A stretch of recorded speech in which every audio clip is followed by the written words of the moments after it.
Europe 1, 7h11, Jean-Philippe Ballas. Le Zoom Echo, bonjour Elsa Conessa. Bonjour Jean-Philippe. C'était il y a 10 ans déjà, le 19 août 2004, Google s'introduisait en bourse à Wall Street.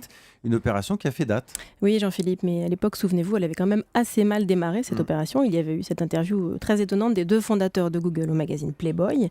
À l'époque, ça n'avait pas du tout plu aux gendarmes de la bourse américaine. Et puis, Google brandissait une devise un peu provocatrice, Don't be evil, ne fais pas le mal, car l'entreprise, sachez-le, elle a pour objectif de rendre le monde meilleur. Alors, d'un point de vue financier, l'opération avait été aussi assez mal ficelée, le prix était trop élevé, et Google n'avait finalement pu lever que la moitié de ce qui était prévu, 1,6 milliard tout de même.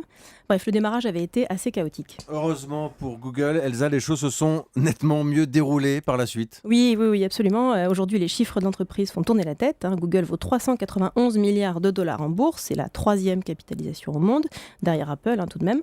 Il faut dire que l'introduction en bourse a permis à la firme de faire une batterie d'acquisitions et de grossir à vitesse grand V. Presque tout l'argent levé en bourse a servi à ça. Google a méthodiquement acheté des dizaines de startups dans des secteurs très variés. C'est ce qui lui a permis de devenir ce qu'elle est aujourd'hui, avec le développement par exemple de la messagerie Gmail, de Google Maps, de YouTube en 2006, et puis surtout du nouveau système d'exploitation sur mobile Android. Quand on écoute tous ces chiffres, tous ces noms, on se pose la question, c'est quoi la prochaine étape pour Google ? On a l'impression que rien ne peut l'arrêter aujourd'hui. Eh bien justement Jean-Philippe, avec sa fièvre acheteuse, Google a un peu irrité les régulateurs, au point que certains d'entre eux se demandent s'il ne vaudrait pas mieux démanteler cette entreprise un peu trop grosse. En réalité, Google a déjà changé de terrain de jeu. Sa cible aujourd'hui, ce sont les terminaux connectés, la voiture par exemple. Alors attention, ce qui intéresse Google, ce n'est pas la voiture en tant que telle. Vous savez, la Google Car, c'est une voiture sans chauffeur. Non, en fait, ce qui l'intéresse, c'est d'abord l'équipement intérieur, c'est-à-dire le système d'exploitation.